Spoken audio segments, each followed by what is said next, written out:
शिव, विष्णु, रुद्र और ब्रह्मा के स्वरूप का विवेचन। ऋषियों ने पूछा, शिव कौन है, विष्णु कौन है, रुद्र कौन है और ब्रह्मा कौन है? इन सब में निर्गुण कौन है?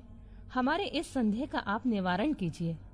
सूत जी ने कहा, महर्षियों, वेद और वेदांत के विद्वान ऐसा मानते हैं कि निर्गुण परमात्मा से सर्वप्रथम जो सगुण रूप प्रकट हुआ उसी का नाम शिव है। शिव से पुरुष सहित प्रकृति की उत्पत्ति हुई। उन दोनों ने मूल स्थान में स्थित जल के भीतर तप किया। वह स्थान पंचक्रोशी काशी के नाम से विख्यात है, जो भगवान शिव को अत्यंत प्रिय है। यह जल संपूर्ण विश्व में व्याप्त है। उस जल का आश्रय ले योग माया से युक्त श्री हरि वहां सोए। नार अर्थात जल को अयन निवास स्थान बनाने के कारण फिर नारायण नाम से प्रसिद्ध हुए और प्रकृति नारायणी कहलाई। नारायण के नाभि कमल से जिनकी उत्पत्ति हुई वे ब्रह्मा कहलाए। ब्रह्मा ने तपस्या करके जिनका साक्षात्कार किया उन्हें विष्णु कहा गया है। ब्रह्मा और विष्णु के विवाद को शांत करने के लिए निर्गुण शिव ने जो रूप प्रकट किया उसी का नाम महादेव है। उन्होंने कहा, मैं शंभु ब्रह्मा जी के ललाट से प्रकट होऊंगा। इस कथन के अनुसार समस्त लोकों पर अनुग्रह करने के लिए जो ब्रह्मा जी के ललाट से प्रकट हुए उनका नाम रुद्र हुआ।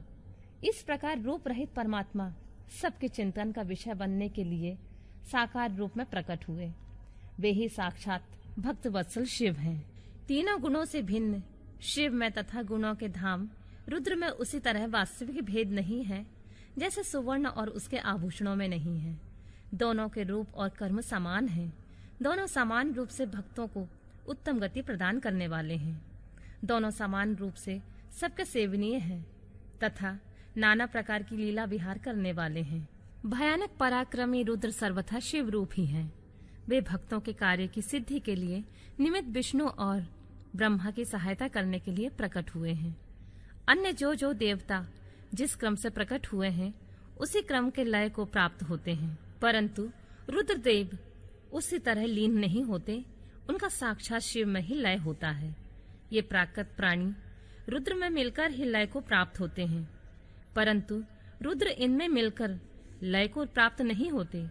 यह भगवती श्रुति का उपदेश है। सब लोग रुद्र का भजन करते हैं, किंतु रुद्र किसी का भजन नहीं करते हैं। वे भक्त वत्सल होने के कारण कभी कभी अपने आप भक्त जनों का चिंतन कर लेते हैं।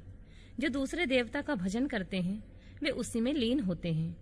इसलिए वे दीर्घ काल के बाद रुद्र में लीन होने का अवसर पाते हैं। जो कोई रुद्र के भक्त होते हैं वे तत्काल शिव हो जाते हैं। अतः उनके लिए दूसरों की अपेक्षा नहीं रहती। यह सनातन श्रुति का संदेश है। दुजो अज्ञान अनेक प्रकार का होता है, परंतु विज्ञान का एक ही स्वरूप है। वह अनेक प्रकार का नहीं होता। उसको समझने का प्रकार मैं बताऊंगा।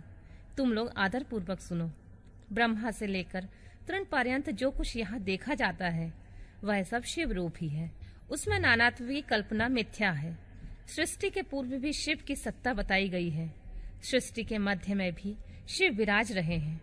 सृष्टि के अंत में भी शिव रहते हैं और जब सब कुछ शून्यता में परिणित हो जाता है उस समय भी शिव की सत्ता रहती ही है।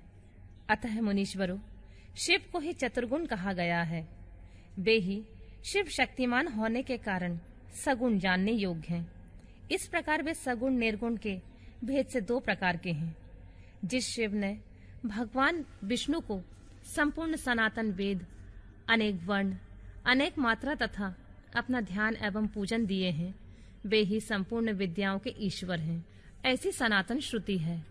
अतएव शंभु को वेदों का प्राकट्य कर्ता तथा वेदपति कहा गया है। वे ही सब पर अनुग्रह करने वाले साक्षात शंकर हैं। कर्ता, भर्ता, हर्ता, साक्षी तथा निर्गुण भी वे ही हैं। दूसरों के लिए काल का मान है, परंतु काल स्वरूप रुद्र के लिए काल की कोई गणना नहीं है, क्योंकि वे साक्षात स्वयं महाकाल हैं और महाकाली उनके आश्रित हैं। ब्राह्मण रुद्र और काली को एक से ही बताते हैं।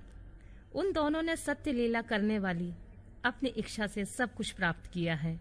शिव का कोई उत्पादक नहीं है, उनका कोई पालक और संहारक नहीं है।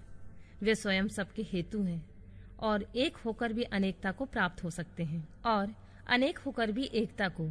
एक ही बीज बाहर होकर वृक्ष और फल आदि के रूप में परिणित होता हुआ पुनः बीज भाव को प्राप्त हो जाता है।